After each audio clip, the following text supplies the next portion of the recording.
প্রিয় দর্শক, মোহনা ডিজিটালে স্বাগত জানাচ্ছি। সাথে আছি আমি নিজামুদ্দিন মজুমদার সজীব। আমি এই মুহূর্তে আছি ফেনীর পরশুরামে পৌর শহরের অনন্তপুর সরকারি প্রাথমিক বিদ্যালয় মাঠে। আপনারা নিশ্চয়ই জানেন যে সাম্প্রতিক সময়ে যে প্রলয়ঙ্করী বন্যা হয়েছিল, সব বন্যায় কিন্তু অনেক ক্ষয়ক্ষতি হয়েছিল এবং অনেকেই কিন্তু একদম নিঃস্ব হয়ে গেছেন, যাদের আশ্রয়কেন্দ্র থেকে তাদের বাড়িতে ফেরার পরে কিন্তু তাদের ঘরে খাবার মতো কোনো চাল, ডাল, তেল, লবণ অর্থাৎ একজন মানুষের যে নিত্য ব্যবহার্য যেই খাবারগুলি কোনো কিছুই তাদের ঘরে নাই। কিন্তু ওই মুহূর্তে বিভিন্ন স্বেচ্ছাসেবী সংগঠন সহ বিভিন্ন সংগঠনের পক্ষ থেকে কিন্তু এই বন্যার্ত মানুষের মাঝে কিন্তু বিভিন্ন সংস্থা দাঁড়িয়েছে। তো আমরা এখন দেখতে পাচ্ছি যে এখানে উপস্থিত আছেন বাংলাদেশ পল্লী বিদ্যুৎ বোর্ডের যিনি chairman major general S M. Ziaul Azim, তিনি কিন্তু ত্রাণ সামগ্রী প্রদান করছেন বন্যার্তদের মাঝে। এছাড়া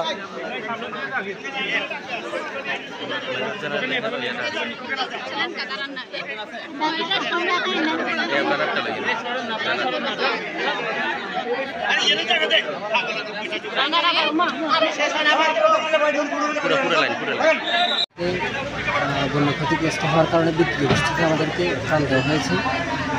আলহামদুলিল্লাহ আমরা ধন্যবাদ সামগ্রিক ধন্যবাদ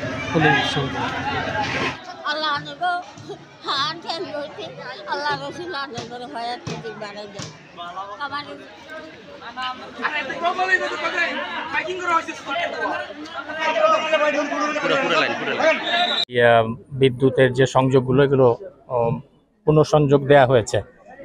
এটা ছাড়া কিছু কিছু পোল ক্ষতিগ্রস্ত হয়েছে, যেটা পানিটা নেমে যাওয়া পর্যন্ত আমাদের অপেক্ষা করতে হবে। পানিটা নেমে যাওয়া মাত্রই আমরা পোলগুলো রিপেয়ার করে দিব। মেসেজ যেটা আমাদের পক্ষ থেকে সেটা হলো যে মানুষ বন্যায় কষ্ট পাচ্ছে, কষ্ট পেয়েছে। ব্যাপারটা শুধু এরকম না যে শুধুমাত্র আপনার পানি যখন আছে তখনই হচ্ছে, সেটা না। পানিটা নেমে যাওয়ার পরেও মানুষের অনেক প্রয়োজন থাকে। তো আমরা আমাদের ক্ষুদ্র সামর্থ্য নিয়ে মানুষের পাশে এসে দাঁড়ানোর চেষ্টা করছি। এটাই মেসেজটা হলো যে আমরা আমাদের ভাই বোন এবং যারা আছেন তাদের পাশে আছি। যে বিষয়গুলো, হ্যাঁ, আমরা এটা অবশ্যই বিবেচনায় আছে এবং এটা আমরা বলেও দিয়েছি যে এলাকাগুলোতে আসলে মানে বন্যা কবলিত, সেখানে তো বিদ্যুৎ বিল এখন তো এটা তো অযৌক্তিক ব্যাপার। তো আমরা সেই পর্যন্ত অপেক্ষা করবো। এই গ্রেস পিরিয়ডগুলো দেওয়া হবে ইনশাআল্লাহ। এটা নিয়ে কারো কোনো টেনশনের কোনো কিছু নাই। বটম লাইন হলো মেসেজ যে আমরা আমাদের ক্ষতিগ্রস্ত যারা আছেন তাদের পাশে আছি। তারা উপস্থিত রয়েছেন পরশুরামের উপজেলা নির্বাহী কর্মকর্তা, এরপরে উপস্থিত রয়েছেন পরশুরামের ভারপ্রাপ্ত কর্মকর্তা সাইফুল ইসলাম সহ কিন্তু প্রশাসনের বিভিন্ন ঊর্ধ্বতন কর্মকর্তারা রয়েছেন।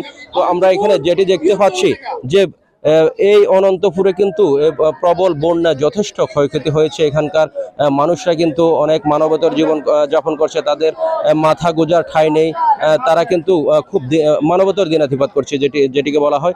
তো ঠিক ওই মুহূর্তেই কিন্তু বিভিন্ন সংস্থার পক্ষ থেকে কিন্তু তাদেরকে বিভিন্ন ত্রাণ সামগ্রী দিয়ে কিন্তু সহযোগিতা করা হচ্ছে।